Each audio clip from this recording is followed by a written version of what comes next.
Yeah, I mean, I think that you started the interview well simply by making sure that that was the case, and it clearly was, because he said that he was doing it. Welcome back everyone. I'm assuming most of you have seen the video I posted yesterday of Barrister Franck Magennis destroying and embarrassing Peter Cardwell.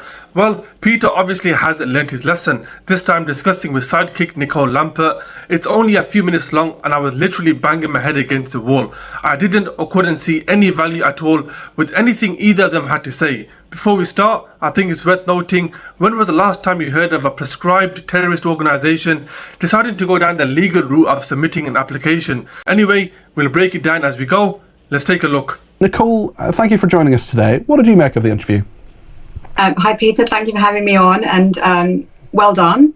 And I wondered if you have the police round yet for saying the Hamas... Not so far. Listen, the day is yet young, Nicole. It's not even 4:30. Who knows? They may be on their way to arrest me for exercising free speech. And it's really interesting. I spoke to a barrister yesterday who I know, who said that is a criminal barrister, and said, there's so many people who are asked, so many barristers who are asked the question, how do you sleep at night? And that was the question that seemed to get under Mr. Magennis's skin, in regard to my asking him with Hamas how he slept at night. I've friends who are barristers, a couple of friends actually, one of whom who has represented some deeply unpleasant people at a very, very high level, some sort of headline making cases in this country.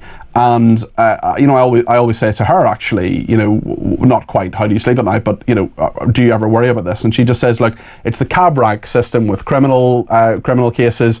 You take what you're given. But the point with Franck Magennis is that he has chosen to take this action. He has chosen to represent Hamas. And really, all I wanted to get out of the interview, and I don't think I did actually, was why he decided to do that.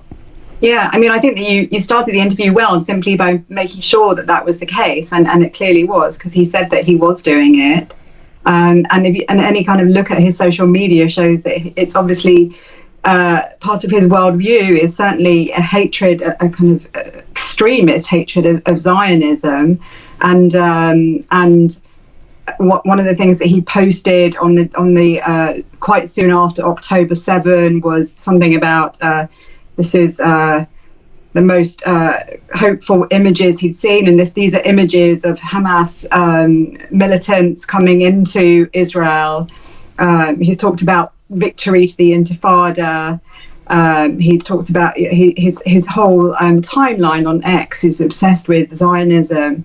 So, I mean, I wonder more, like, who else would employ this man personally? Nicole says, and I quote, you started the interview well by making sure that was the case, and it clearly was, because he said he was doing it. Wow. Unbelievable. A primary school child could have given a better, more informed breakdown than she did. Clearly there's no interest from the pair in the 600-page application. Instead they've gone down the route of personally attacking him. I briefly looked at the application, and the level of depth and topics covered must have taken an extreme amount of time to compile. There's clearly no interest here in discussing the application at all. Why is it important? Well, in a nutshell, the terrorist act is so broad. By the very definition of it, if you choose to place Hamas as a prescribed terrorist organization, then you must also prescribe Israel or Ukraine or Russia under the same umbrella. Now, this is not the case with any of the others except Hamas. The political wing of Hamas was prescribed a terrorist organization by Priti Patel back in 2021, the very same person who was fired by Theresa May. Anyway, next clip. And also, when that is when you make it very clear on your social media, and lots of people were sending me screenshots and various things of his Facebook, it'll shock you to learn that Franck Magennis and I are not Facebook friends.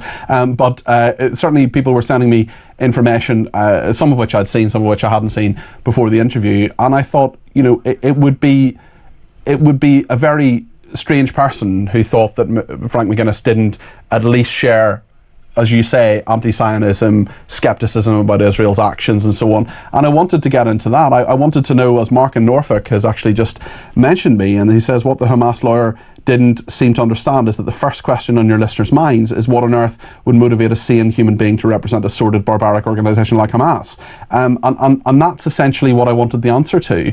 My point would be, he's chosen to do an interview, he's chosen to take this legal action, he's chosen to take the case, he's chosen to put out a video, of him and two of his colleagues at the Home Office building submitting this paperwork. He is at the centre of this story. There's no two ways about that, and I think it's a legitimate question, but he clearly didn't.